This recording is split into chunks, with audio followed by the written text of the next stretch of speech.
Thank you for joining us for another episode of Baker Hosts Ad Nauseam, a podcast series focusing on new and trending advertising issues with an emphasis on the FTC and the NAD. I'm Connor Corbett, your new host of Ad Nauseam, and you're listening to Baker Hosts. We are once again joined by Amy Mudge and Daniel Kaufman from Baker Hostetler's advertising, marketing, and digital media team. Together, they have decades of advertising experience and approach advertising issues from multiple perspectives. On today's episode of Ad Nauseam, Amy and Daniel explore substantiation for cosmetic advertising claims, outlining how companies can effectively promote beauty products without crossing regulatory lines. With that, welcome to Ad Nauseam, and let's turn it over to Amy and Daniel for this week's episode. Welcome back, Daniel. You look well rested and relaxed from your lengthy Mediterranean cruise. Tell us all about it. I was about to say delighted to be back, but I really can't say that with a straight face, Amy. No, I had a wonderful trip. It actually was a transatlantic that went from New York City to Barcelona with a few stops in between. It was my first time doing like a 2-week cruise, and I had a blast. Spent a little time in Europe afterwards, but I'm back now. But it was fun. I was a little worried about 2 weeks on a cruise ship because it's a lot of days at the sea. But I had a great time, great food, spent time with some good friends. It was wonderful.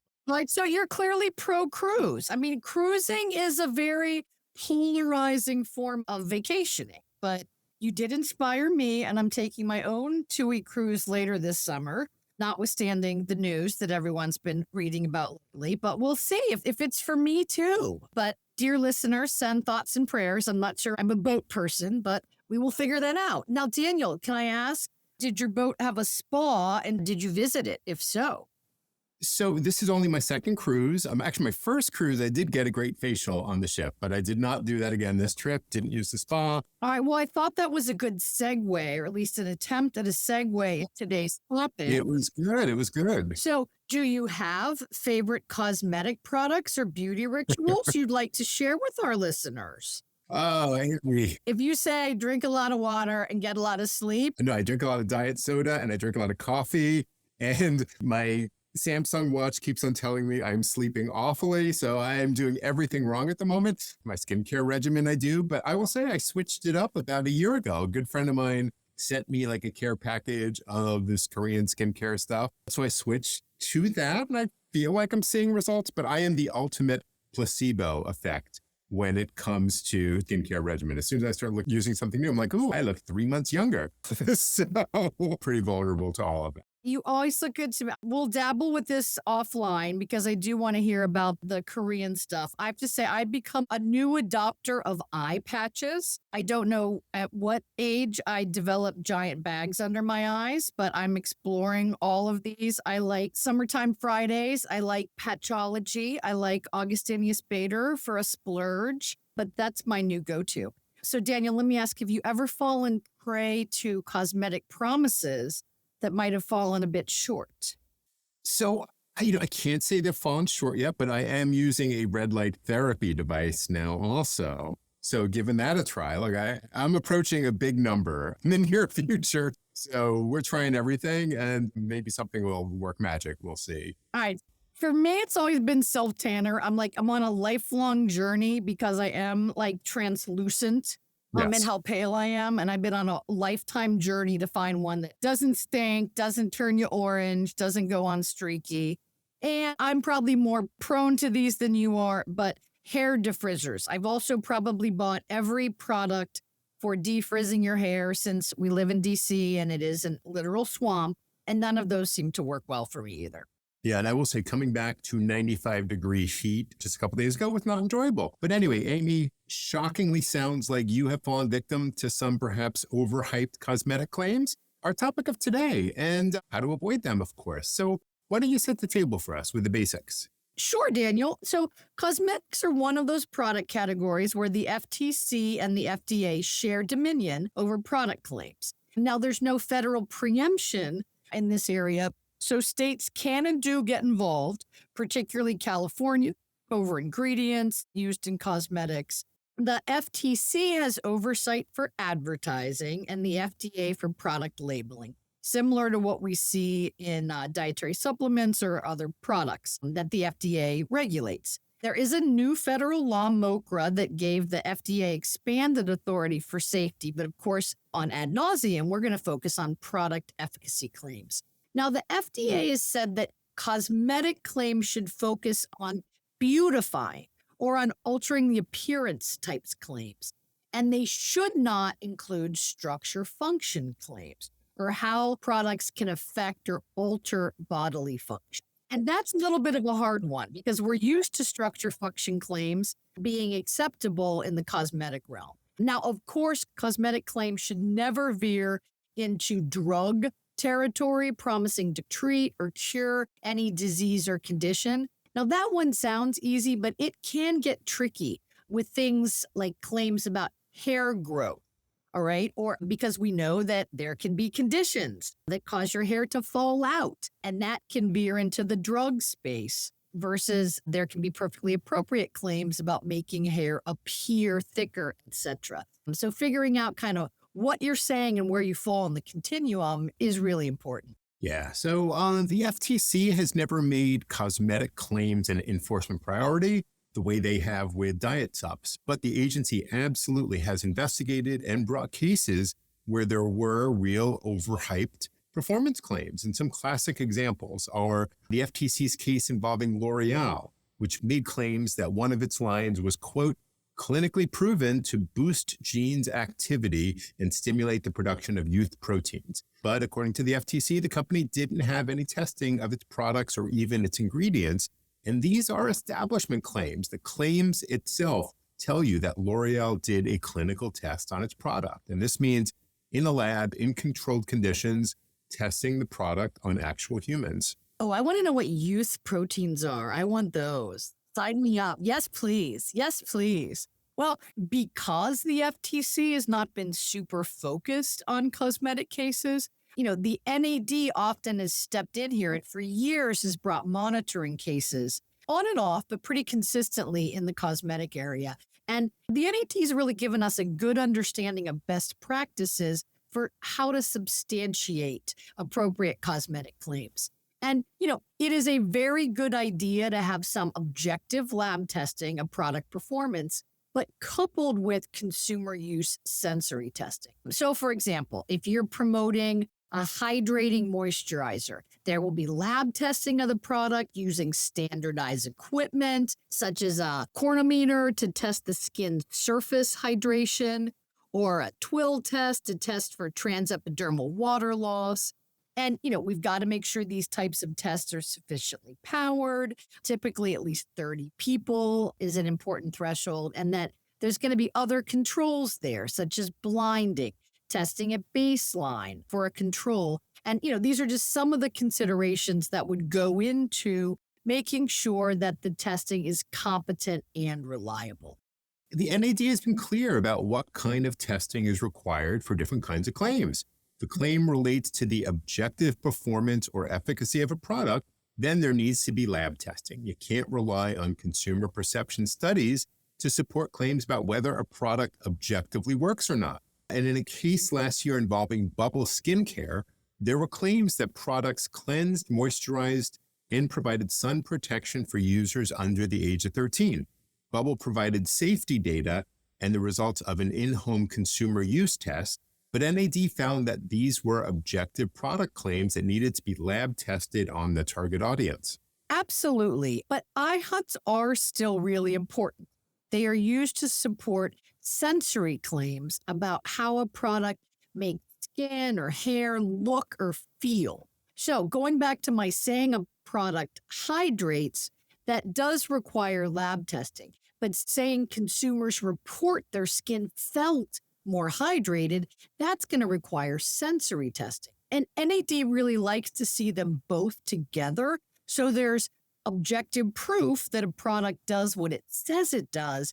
And with the sensory testing, that you've got consumers that can actually see or appreciate noticeable results. So those two together are really important. But, so those general claims about how a product works requires lab testing.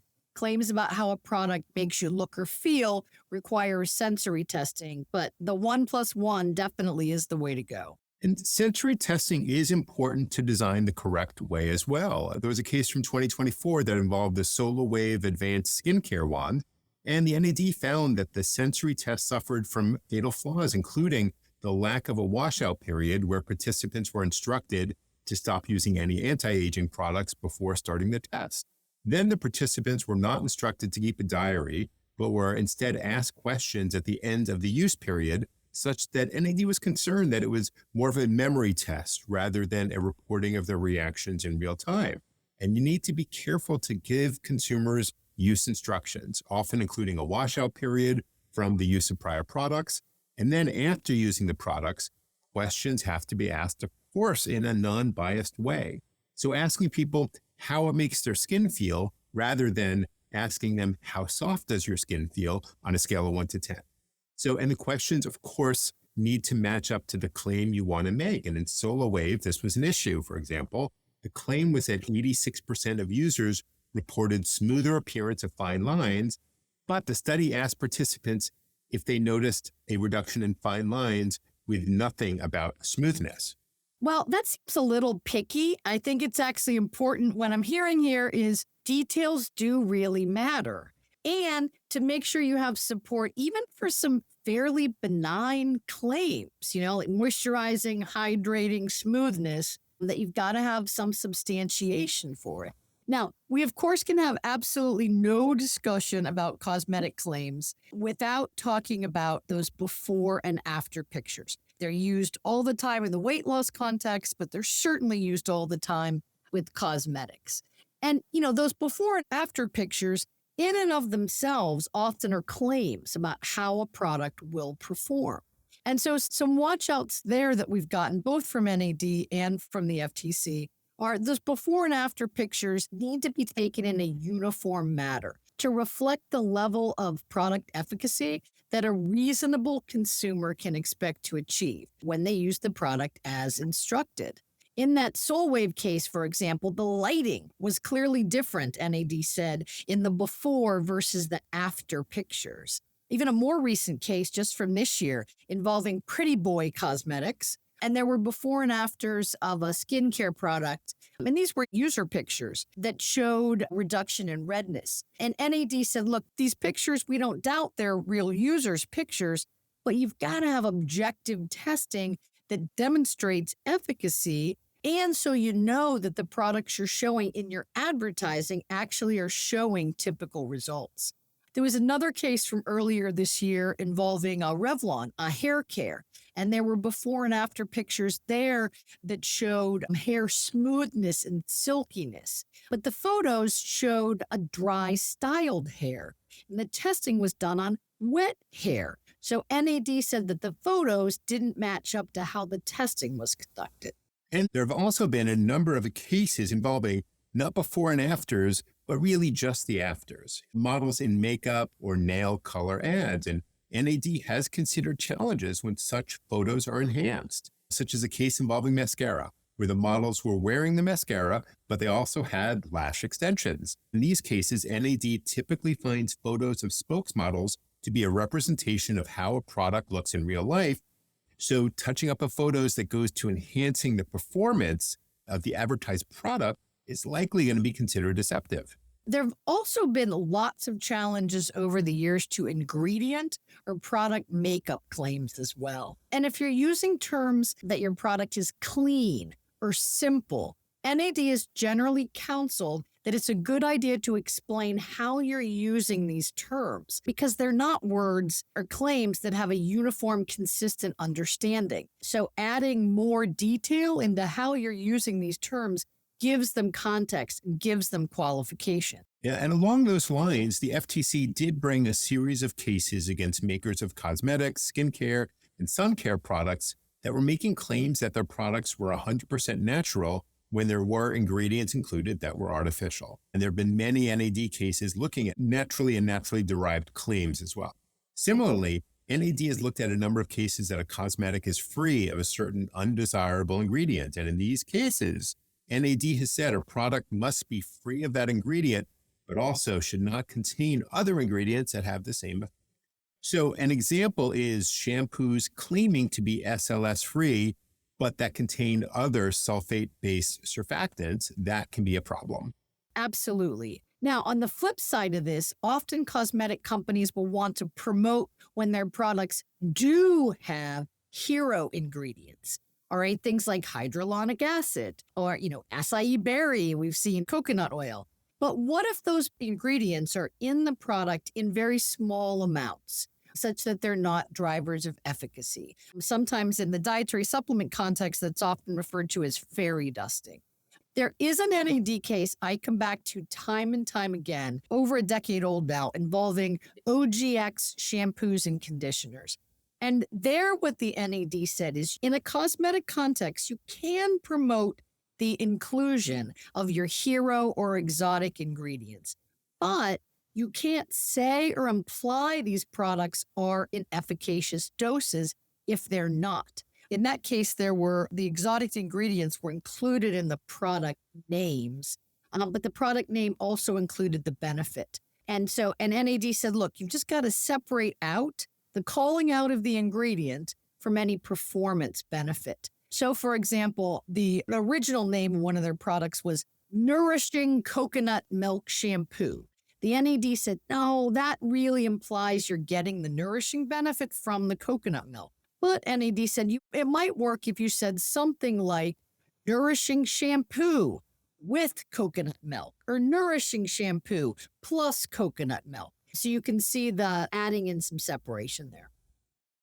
I did have a lot of good coconut milk-based cocktails on the ship, but bringing it back full circle. That's why you look so smooth and relaxed. And probably it's good to put it on your face and drink it down too. With a little rum, That it can must be only it. get better. Good on you, Daniel.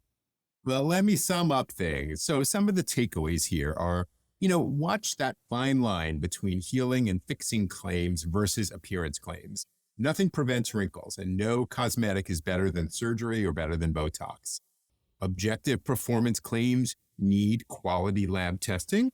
Third, look and feel claims need consumer sensory data, making sure you're matching your questions to your claims very tightly. And number 4, before and after or just after photos are visual express claims, and they need to reflect the results that typical users can get when they follow the direction. 5th, be specific and qualify terms like clean, simple, and natural as appropriate. And finally, don't over-promote your hero ingredients if they are not what is making your products work.